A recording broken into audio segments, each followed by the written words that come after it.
So with Tell Me About Yourself, when you're thinking about what is the best way to answer this question, one format that I always lean towards, which is going to be the present, past, future format. You start with a present statement. What are you doing right now? Okay. What have you done in the past? Tell me about the years of relevant experience that you have. Yeah. Maybe it's your education. Maybe it's the past couple of roles. Maybe it's a project that you did that was super relevant and you want to call back to. But what's really valuable is going to be the future statement. Yeah. So this is where you're able to kind of tie it all together and really focus on how this role is relevant in your career journey. Yeah. And more specifically, how you see yourself really thriving at this company because of something you've learned about them. One of the most common questions that you're going to be asked, what are some of your strengths or some of your weaknesses? This is a tricky one for me, and I know a lot of people say it's tricky for them as well. Really, when we structure these answers, we want to identify a relevant weakness. We never want it to be a weakness that is debilitating to the point where we wouldn't be able to complete the job at hand. Right. But if you'll notice with all of these structured responses, it's really focusing on what are we doing to improve, right? What strategies are we trying? Because that means that, of course, we're human. We all have weaknesses, but we recognize these things in ourselves. And so these are things that we're trying to hopefully get a little bit better every single day. Just about how you frame it.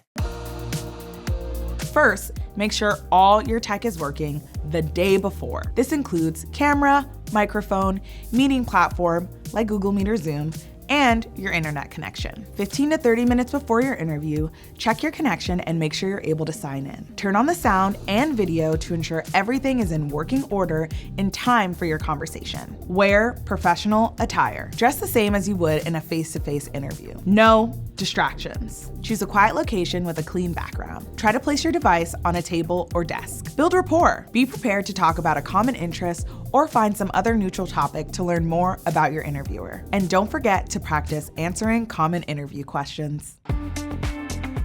What are some red flag answers to some of these questions that you would ask during an interview? Any red flag is going to be something that's contradictory to what they have in the job description. So for example, if you're looking at a role and it seems like a pretty fixed schedule, and then you ask, what does a typical week look like? And they say you should expect to work 50 hours a week or on weekends. We expect everybody to be on call. If that's not what you're looking for in a role, and that's a different picture than what they painted in the job description, that would absolutely be a red flag for you. Interviews are literally so nerve-wracking. This person holds your whole future in their hands. My tips are pump myself up, with music. Obviously being prepared is something that's really important, but also realizing that that person's a person too. They're not like superhuman. They're just another person that you're chatting with. They're just another person. Yeah. How can you overcome interview anxiety? I think interview anxiety can be overcome with a lot of preparation. And that preparation can really start before the interview actually takes place. You'll hear me talk about this a lot. I really am a proponent of practicing common interview questions. Honestly, if you can just get down a solid answer to tell me about yourself, you're gonna be in a really good spot. Also, read that job description. Really get comfortable with knowing what they're looking for, because that's gonna help you and make you feel really confident when you're giving answers. And then if you're in the interview, don't be afraid to acknowledge your nervousness. I know sometimes people don't want to say it out loud because it feels like they're drawing attention to it, but it's very humanizing to just say, hey, I'm feeling a little nervous right now, but it's just because I'm really excited about this opportunity. It's showing vulnerability, and you can be vulnerable and confident at the same time. Actually have a viewer perspective on the question of whether to send a thank you note.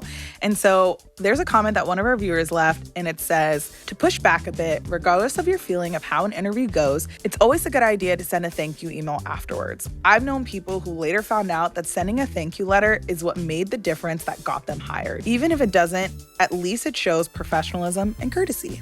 I agree. I mean, these are like really great points. It does show professionalism. It does show courtesy. There's been people who I've interviewed for roles, because roles under our team are like hot commodity, and they've just sent really thoughtful emails to me, and I'm like, I do want to hire you. You're very nice. And you can write really well, and that is a key skill for the type of work that we're in. Yes. And there's also been people who I just hired even if they didn't send a thank you message. So it's like, it depends. Yeah, I mean, usually it's not a make or break kind of moment, but it is a special touch. If you're liking our job search advice, make sure you like and subscribe, but also drop a question or any topic you'd like us to cover in future episodes.